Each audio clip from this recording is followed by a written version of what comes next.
This is actually what Eli Tomac said in an interview. It's key to have a balanced body for fitness, not overbuilt or too heavy with mass muscle. You want to be strong, but not overdo it to maintain your efficiency with your cardio. For those of you that are new to the channel, my name is Andrew Hammer. I've helped hundreds of riders and racers from around the world get race fit and race ready.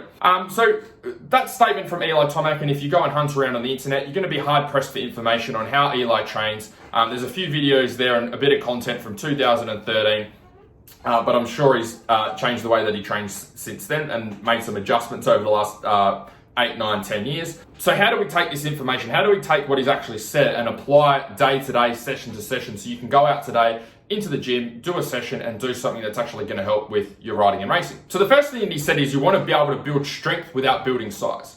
Obviously you don't want to be putting on a whole heap of muscle mass, but you want to get stronger. So how do you apply that and actually do that? There's two types of strength training movements. There's isolation movements and there's multi-joint movements. Isolation movements are movements that focus on a specific area of the body. So let's say like a bicep curl focuses primarily on the bicep, the rest of the body is relatively relaxed. These are the exercises we want to stay away from, because when you're on the bike, your whole body is working together as one unit. Okay, from every muscle from head to toe is working together as one system. So the last thing we want to do is train a whole heap of muscle groups separately when we want them to do the opposite on the weekend. So we want to scrap isolation stuff and put that to the side, and we want to focus mostly on multi-joint movements. So multi-joint movements are things like squats, deadlifts, bent over rows, overhead presses, where we've got a lot of muscle groups working in one particular exercise that we can load up with a reasonable amount of weight. What this will do is spread the load of that weight through multiple muscle groups and get us strong, rather than isolating and focusing a whole heap of weight on one muscle group and getting that muscle group big. Second thing that needs to happen to be able to keep yourself lean and get stronger at the same time while lifting heavy weights, Eli would have to be in a maintenance calories or a calorie deficit. So what this means is calorie maintenance means he's burning off the same amount of calories that he's putting in through food, or if he wants to lose a little bit of body fat or weight and get leaner, he'd need to be burning off more calories than what he's consuming. The problem happens with lifting heavy weights is when people lift or riders lift heavy weights, their metabolism starts to crank up and they start to feel a little bit hungrier.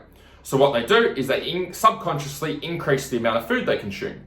So yes, they do get stronger, but they also put on a lot of weight at the same time. So if you want to get stronger without putting on a whole heap of weight, then you need to make sure that your calories are maintained at a consistent level to make sure that even if you're lifting heavier weights, your body doesn't have a whole heap of extra energy and fuel that it's going to use to make your body a lot larger. Third thing that has to happen to be able to get a lot stronger and keep your body weight light is you'd have to make sure that you're getting plenty of protein in. So as a rough guide, 1.6 grams of protein per kilo of body weight is what you're aiming for per day. So how do you do that? You can get it in through protein powder, you can eat some eggs, you can eat good quality meats, which are also high in protein as well. So the goal of having adequate protein means if we're losing weight or we're trying to maintain our weight, it's making sure that we're keeping our muscle mass and keeping our strength, and we're reducing back the body fat.